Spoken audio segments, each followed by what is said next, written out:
Why did the stranger's gaze linger on my locket? And what did it mean for the secrets I'd sworn to keep? At a family dinner in our weathered coastal Maine home, the scent of roasted chicken and rosemary wove through the air, a fragile thread of normalcy against the storm brewing inside me. Mom's laughter danced with Dad's steady voice as they passed the mashed potatoes, their faces glowing with a warmth that felt miles away. "Ryan's moving into your Portland place, Emily," Dad said, his tone gentle but sure. "It'll ground him." "Of course, Dad, I'll handle it." But my fingers tightened around the locket beneath the table, its cool metal a lifeline. They didn't know I'd fled to a hidden seaside cottage, a refuge where I'd started unraveling its cryptic past. 5 years back, Ryan's betrayal had torched my marriage, leaving me to rise from the ashes alone. Now, his eyes flicked to the locket, a shadow of something. Guilt? Fear? Crossing his face before he masked it with a grin. What did he know about the note I'd found, whispering of a crime woven into our family's roots? As Mom's voice lilted on, I thought of Tom, the quiet carpenter who'd lingered by my cottage gate, his soft smile a flicker of light in the chaos. But even that couldn't still the questions clawing at me. The locket was no mere trinket. It was a key to a truth Mom guarded with steel, and I'd unlock it, even if it meant facing the shadows creeping closer every day. The cottage's weathered walls held whispers of the sea, a sanctuary where solitude had become both shield and solace. Each morning, sunlight spilled through the kitchen window, glinting off the locket as it rested on the pine table, its intricate engravings a puzzle begging to be solved. A librarian's instinct drove the search, poring over dusty town records that hinted at a theft decades ago, though the details remained maddeningly vague. The cryptic note, found tucked beneath a loose floorboard, spoke of a debt unpaid and a name, Helen, etched in trembling ink. Why did Mom's face tighten whenever the locket surfaced in conversation? Ryan's arrival shattered the quiet. His duffel bag hit the floor with a thud, his grin as disarming as ever, but shadows lingered in his eyes. "Thanks for this, sis," he said, voice soft, yet his fingers twitched toward the locket when he thought no one noticed. Trust felt like a frayed rope, stretched thin by the memory of his betrayal, those careless words that had unraveled a marriage. Still, a flicker of duty, stubborn and unyielding, kept the door open. Clara's email arrived like a spark in the dark. A historian with a sharp mind and a quiet passion, she'd uncovered a photograph of a stolen heirloom from a prominent Maine family, its design eerily similar to the locket. Her words carried a warning.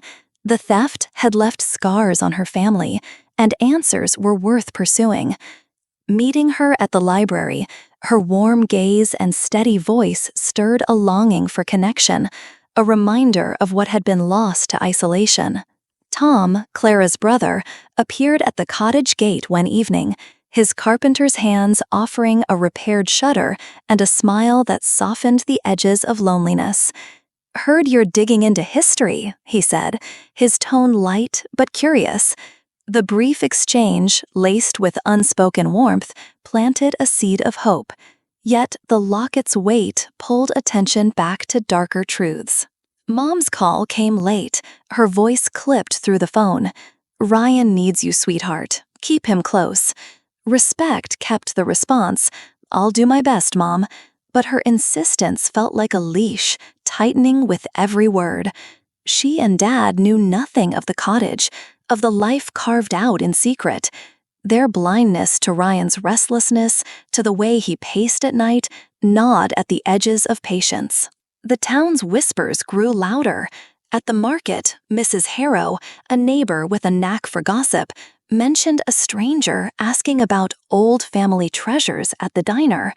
Her words landed like stones, stirring unease. Was the locket more than a relic? Its pull seemed to tighten around Ryan, too. His late-night phone calls, hushed and urgent, hinted at secrets he wasn't sharing. A second note surfaced, hidden in the cottage's attic, its faded script chilling. The locket binds us to the past. Break it, and we fall. No signature, only a faint trace of perfume, achingly familiar, like Mom's. The realization hit hard. This wasn't just a family heirloom. It was a chain, linking lies to someone desperate to keep them buried. Dusk settled over the cottage, the sea's rhythm a restless pulse. Ryan's silhouette stood by the window, his back to the room, the locket now in his hand. "We need to talk," he said, voice low. But before words could follow, a sharp knock echoed from the door, a stranger's outline visible through the glass, uninvited and unmoving. The stranger's knock lingered in the air, a sharp intrusion that set the cottage's quiet trembling. Ryan's hand froze around the locket, his eyes darting to the door before settling back on the shadowed glass. Tension coiled in the room, thick as the fog rolling off the Maine coast. Stepping forward, caution outweighed curiosity. No one knew this hideaway, not even Mom and Dad.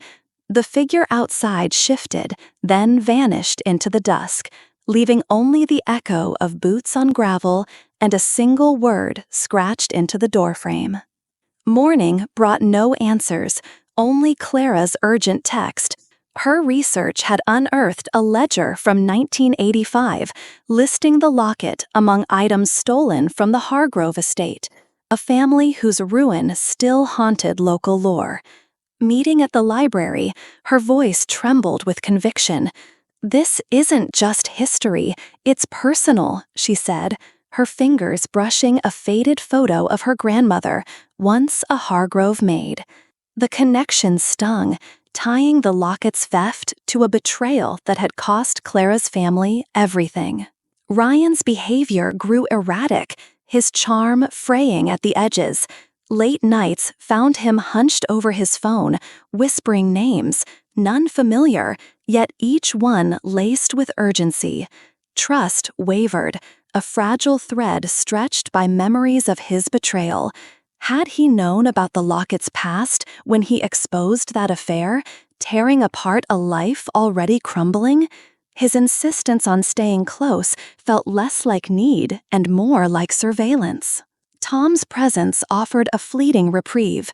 Dropping by with a toolbox to fix a creaking porch step, his steady gaze held a warmth that softened the morning's chill.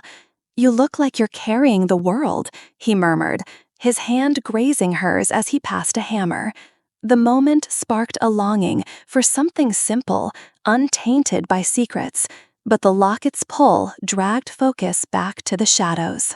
Mom's voice crackled through a midday call, her tone sharp with expectation. Respect tempered the reply, "I'm trying, Mom," but her words landed like a verdict, blind to the cottage's existence and the stranger's threat. Her refusal to see Ryan's restlessness, his late-night pacing, fueled a quiet rebellion against her control. The town's pulse quickened with whispers. At the post office, old Mr. Callahan mentioned a man in a dark coat asking about Hargrove relics at the pier. His description, tall, sharp-eyed, a scar above one brow, matched no one familiar, yet the coincidence chilled. Clara's warning echoed. Someone was circling, drawn by the locket's secrets. The weight of being watched pressed harder, a shadow no library book could dispel. A third note surfaced, slipped beneath the cottage door, its paper crisp despite the damp sea air. "Stop digging, or the past claims you." The handwriting, precise and unfamiliar, carried a menace that sank deep. Unlike the earlier notes, this one bore no trace of Mom's perfume, only a faint smudge of ink, as if written in haste. Doubt crept in. Could Ryan have left it, guarding his own stake in this mystery? Reflection came unbidden, staring into the cottage's cracked mirror. Was this quest for truth punishing Ryan, or merely a way to reclaim what his betrayal had stolen? The question gnawed, exposing a raw edge of guilt. Had solitude built walls too high, mistaking his flaws for malice? Yet his secrecy, those furtive calls, his grip on the locket, fanned the embers of distrust. Clara's next message arrived as dusk painted the sky in bruise-like hues.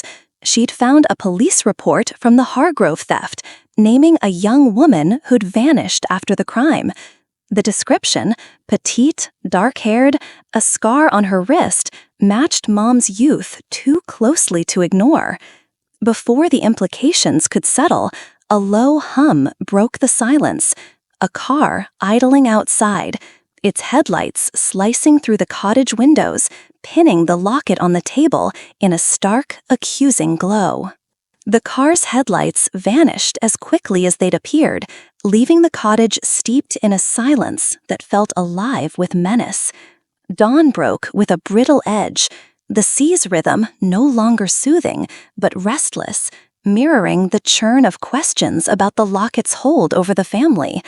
A visit to the library uncovered a tattered journal from the Hargrove estate, its pages detailing a young woman's betrayal, a thief who'd charmed her way into their trust.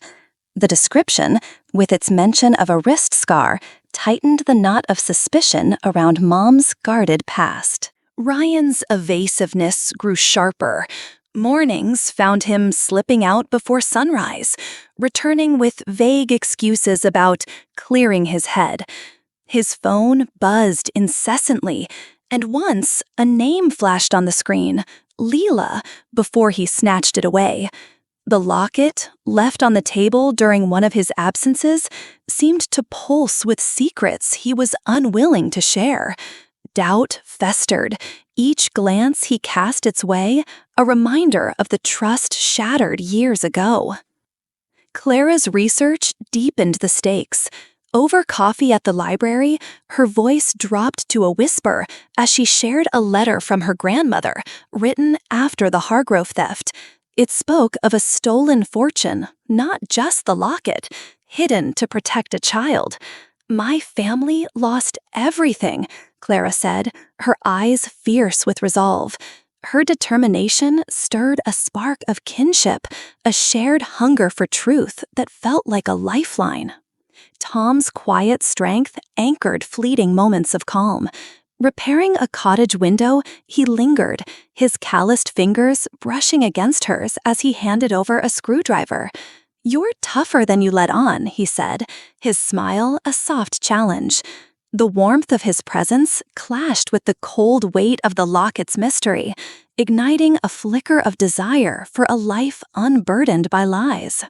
Mom's next call carried a sharper edge, her voice slicing through the phone. "Ryan's fragile, sweetheart. You're his anchor." Respect held the response steady. "I'm doing what I can, Mom."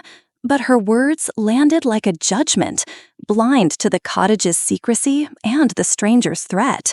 Her insistence on control, her refusal to acknowledge Ryan's shadowed motives, fueled a smoldering defiance. The town's gossip swelled, inescapable as the tide. At the bakery, Mrs. Harrow leaned close, her voice low. "That man in the dark coat was back, asking about your family's history." His scar, she added, gleamed under the diner's lights. The description matched the stranger from the cottage door, his presence a tightening noose. Fear crept in, mingling with the resolve to unearth the locket's truth before he did.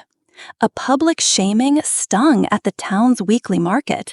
Mom, spotting Ryan browsing nearby, called out in front of neighbors, her tone sharp. "You're letting him run wild again." The accusation, flung without care, burned, drawing curious stares. Humiliation mingled with anger.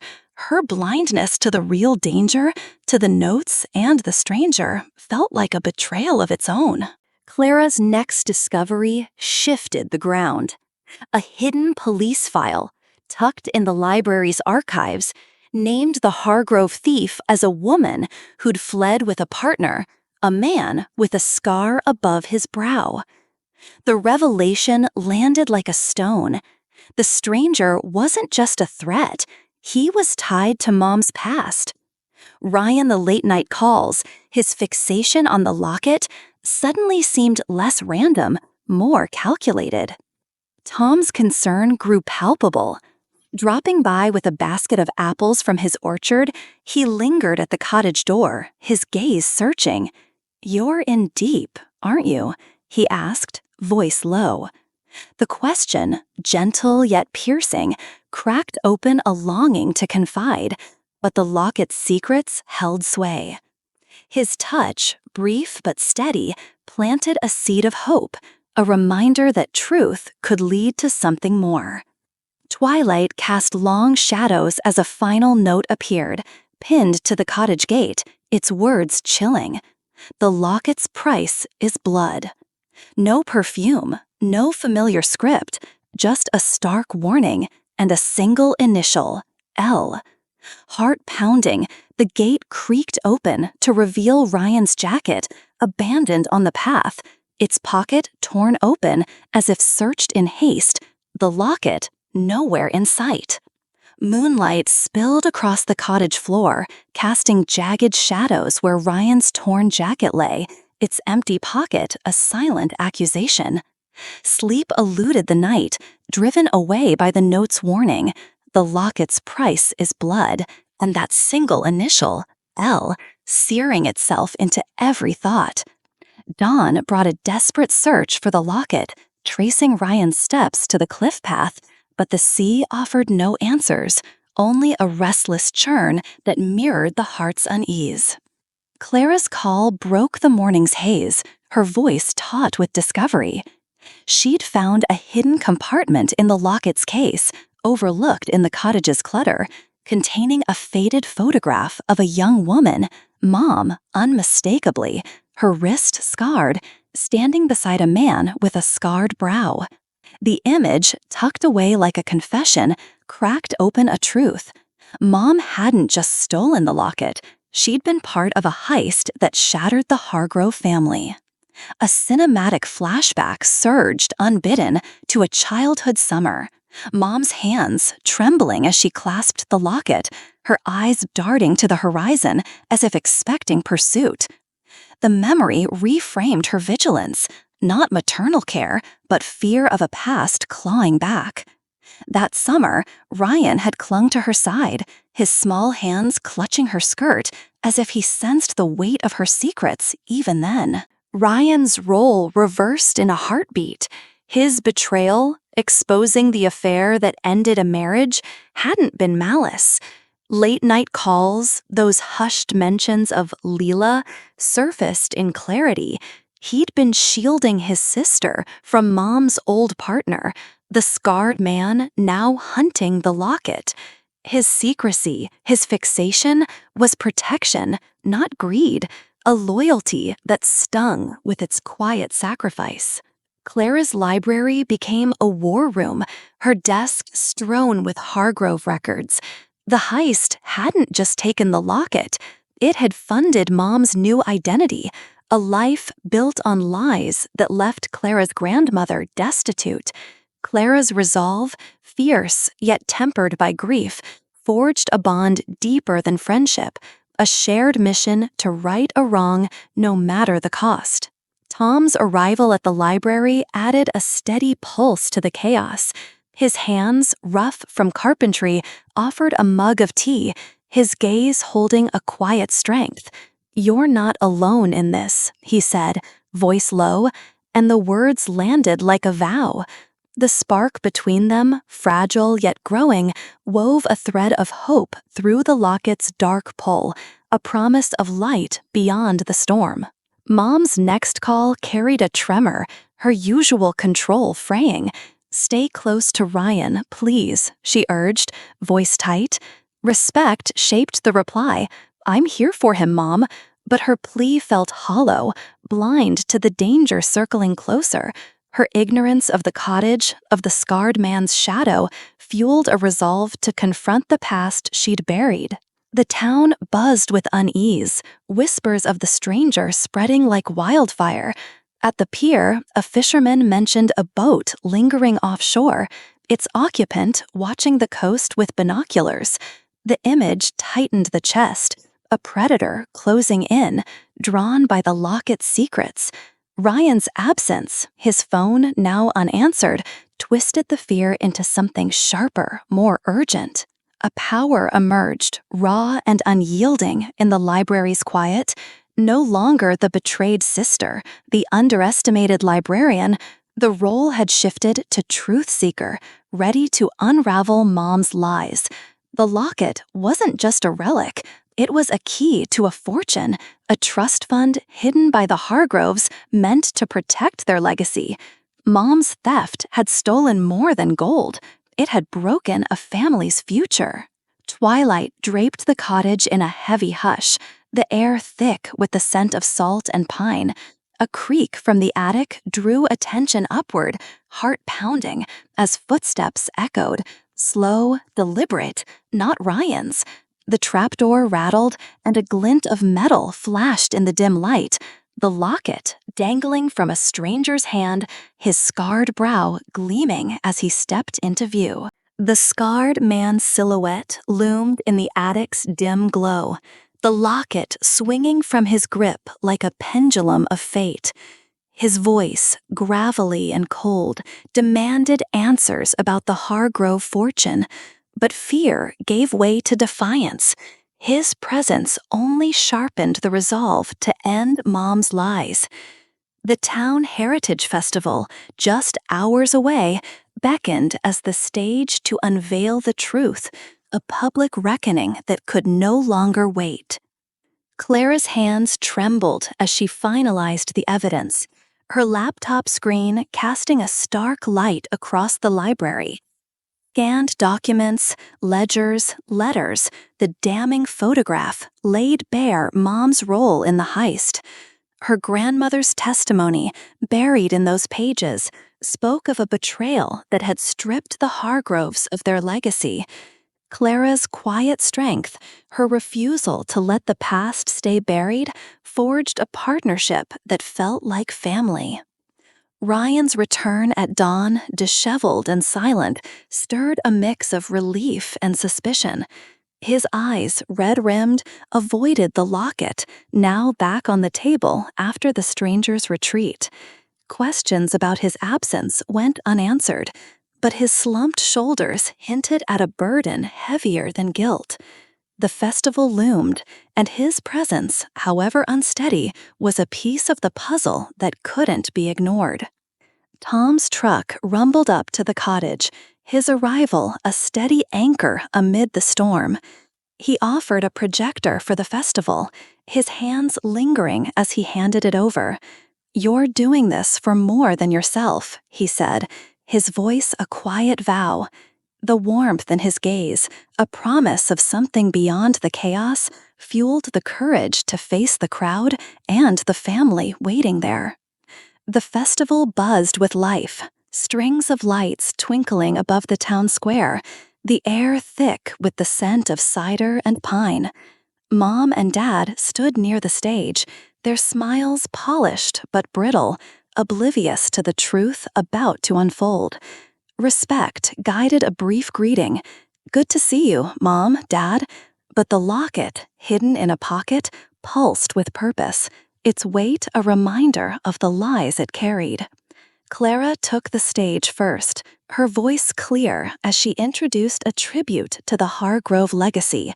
The crowd leaned in, curious as the projector hummed to life. Heart pounding, the locket's image filled the screen, its engravings stark against the night.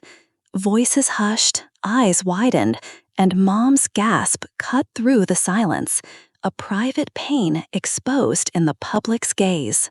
The evidence followed, a relentless cascade. Ledgers showed the stolen fortune. The photograph pinned Mom to the crime. Clara's narration, steady yet searing, recounted her grandmother's loss, tying the locket to a betrayal that had echoed across generations. The crowd's murmurs grew, a tide of shock and judgment, as Mom's face drained of color, her hands clutching Dad's arm. A silent rebellion surged, voice reclaimed in the act of truth-telling. Stepping to the microphone, words flowed, calm but unyielding. "This locket was my family's secret, but it belongs to the Hargroves. It's time for honesty." The reversal dialogue landed like a blade. Mom's whispered, "Please, no," met with a steady gaze, a refusal to carry her shame any longer. The town watched, some nodding, others whispering, but all witnessing the unraveling of a carefully crafted facade. Ryan stood at the crowd's edge, his expression a tangle of grief and pride. His silence spoke volumes, a shared understanding that this moment, this public confrontation, was as much for him as for the Hargroves. The locket, now a symbol of justice, gleamed under the festival lights, its truth a sweet revenge that freed the heart from years of buried pain.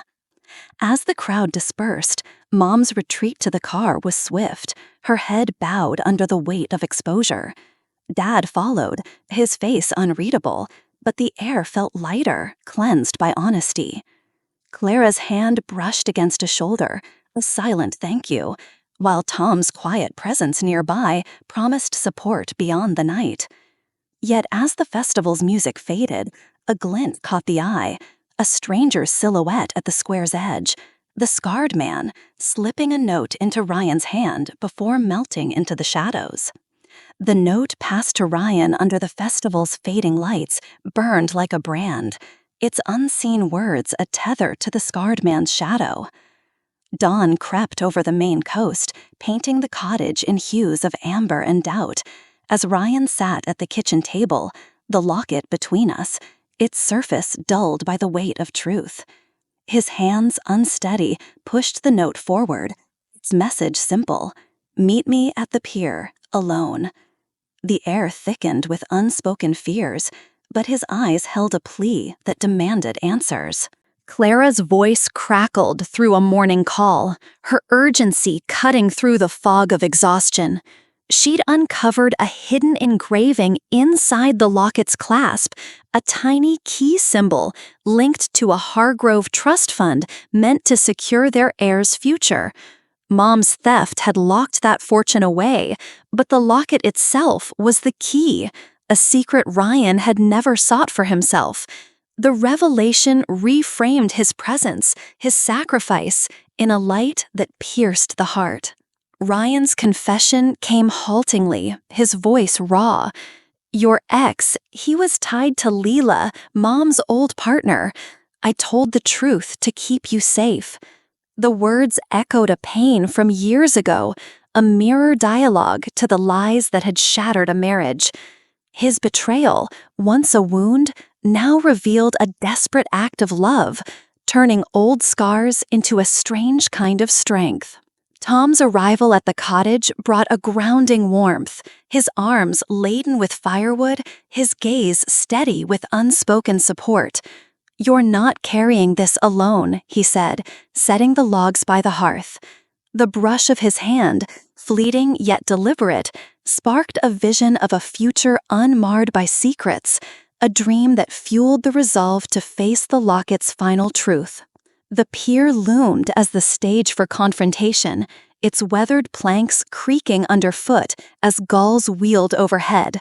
Ryan led the way, the note crumpled in his fist, while Clara trailed close, her camera ready to document whatever unfolded.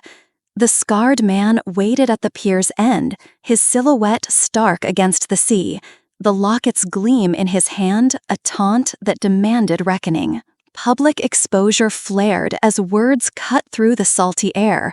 The scarred man, Leela's brother, driven by vengeance, revealed Mom's deeper betrayal. She'd abandoned Leela to take the fall for the heist, securing her own escape. His demand for the trust fund was a twisted justice, But Ryan's voice, steady now, countered with truth. The locket's not yours. It never was. The crowd, drawn by the commotion, bore witness to a legacy reclaimed. A symbolic victory emerged as the locket's clasp was opened, revealing a tiny key that Clara recognized from her grandmother's stories. It unlocked a vault in the Hargrove estate, a fortune meant for their heirs, not thieves. The act, small yet profound, turned pain into power, a public declaration that the past's grip could be broken, even as the scarred man's eyes burned with defeat. Mom's absence at the pier felt like a wound, her silence louder than any defense. A call to her went unanswered, but Dad's voice, weary yet kind, came through. "We'll talk soon, sweetheart," he said, and respect shaped the reply. "I hope so, Dad."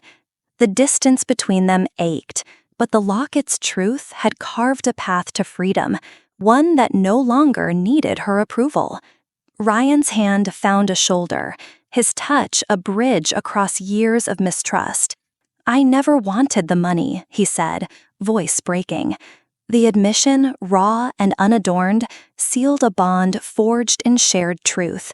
Clara's nod, her camera lowered, signaled a shared triumph, while Tom's quiet presence at the pier's edge promised a future where love could bloom untainted. As the crowd dispersed, the sea's rhythm steadied the heart, but a new shadow flickered, a boat drifting just offshore, its occupant unseen but deliberate, dropping a sealed envelope into the waves. It washed ashore at Ryan's feet, the wax seal bearing a Hargrove crest, its contents a mystery that whispered of truths yet to be faced. Twilight draped the Maine coast in a soft violet hush, the sea's gentle cadence washing away the pier's echoes of confrontation. The envelope, plucked from the waves, rested unopened on the cottage table, its Hargrove crest a silent testament to truths laid bare. Ryan's gaze, no longer shadowed, met a steady resolve, his hand resting near the locket, now a symbol of closure, not chains. The air held a quiet dignity, a moment to mend what had been broken. Clara's voice broke the stillness, her words measured as she recounted the trust fund's restoration. The Hargrove vault, unlocked by the locket's key, would fund a community center, honoring her grandmother's memory. Her gratitude, warm and unspoken, wove a bond forged in shared justice, a sisterhood rooted in resilience. The decision to return the locket to the Hargroves felt right, a final act of integrity that severed the past's hold. Tom's presence anchored the evening, his quiet strength a beacon in the cottage's glow. Over cups of chamomile tea, his fingers brushed against a wrist, a touch that spoke of tomorrows unmarred by secrets. "You've changed this town," he said, his voice a soft promise. The spark between them, once tentative, now bloomed into a hope that felt like home, a future where love could flourish. Mom's call came at dusk, her voice stripped of its usual steel. "I was wrong to hide it all," she admitted, naming Lila's betrayal and her own fear of losing everything. Respect shaped the response. "I understand, Mom, but we're moving forward now." Her confession, raw and unadorned, closed a wound, not with anger, but with acceptance. Dad's silence on the line spoke of his own reckoning, a family healing in its own time. Ryan's apology came later, under the stars, his words halting but sincere. "I thought protecting you meant carrying it alone," he said, his hand gripping the cottage railing. Forgiveness, hard won, flowed like the tide, rebuilding a bond that betrayal had nearly erased. His vow to stay, to rebuild together, carried a weight that felt like family redefined. The cottage, once a refuge from pain, transformed into a haven of renewal. Minimalism guided the moment. No grand gestures, just the locket's absence and the trust fund's legacy. A message of self-worth settled deep. Truth had been enough, a strength that needed no validation. Emotional stillness wrapped the heart, a peace chosen not out of necessity, but out of clarity, a gift to the self. Sunrise painted the horizon in gold, the sea's whispers a lullaby of closure. Ryan's laughter, light and unburdened, mingled with Tom's as they planned the community center's groundbreaking.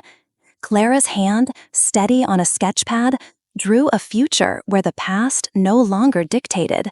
Standing by the shore, the heart swelled with a quiet triumph. Love, family, and community woven into a tapestry of grace, a life reclaimed from the locket's shadow. Dawn's golden light spilled over the Maine coast, the sea's whispers weaving a gentle hymn of renewal. The cottage, once a fortress against betrayal, now hummed with life. Ryan's sketches for the community center scattered across the table, each line a promise of redemption. His presence, steady and unguarded, spoke of a brotherhood reborn, a bond forged not in secrets, but in shared truth. Clara's laughter rang out by the shore, her plans for the Hargrove legacy unfolding in vibrant detail. The trust fund, now a beacon of hope, would transform the town square into a haven for stories and healing. Her resolve, a mirror of quiet strength, deepened a friendship that felt like family, a testament to the power of facing the past unflinchingly. Tom's quiet footsteps echoed on the porch, his hands carrying a carved wooden sign for the center, etched with the Hargrove name.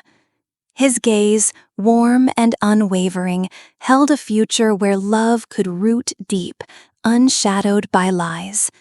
The brush of his shoulder, soft yet deliberate, wove a dream of mornings filled with coffee and shared silences, a life crafted by choice. Mom's letter arrived at noon, her handwriting trembling with remorse. "We're learning to listen, sweetheart," she wrote, a step toward mending what her silence had broken. Respect shaped the unspoken reply, "I'm ready when you are, Mom," as Dad's promise to visit hinted at a family stitching itself whole, one fragile thread at a time. A moral twist settled gently, like mist on the sea. Forgiving Ryan and Mom had unlocked a strength greater than vengeance. Truth, not anger, had built this new dawn. Guided reflection stirred the heart. What burdens still lingered, unvoiced, in the quiet corners of the soul? Emotional closure wrapped the moment, a peace that felt like standing on solid ground after years adrift. The town square beckoned, its future bright with possibility, a canvas for connection and courage. Standing by the sea, the heart swelled with purpose, to live authentically, to love fiercely, to build community from the ashes of secrets. A call to action rose, clear and urgent. Embrace your truth, however daunting, and let it guide you to a life unhidden, for in honesty lies the freedom to become.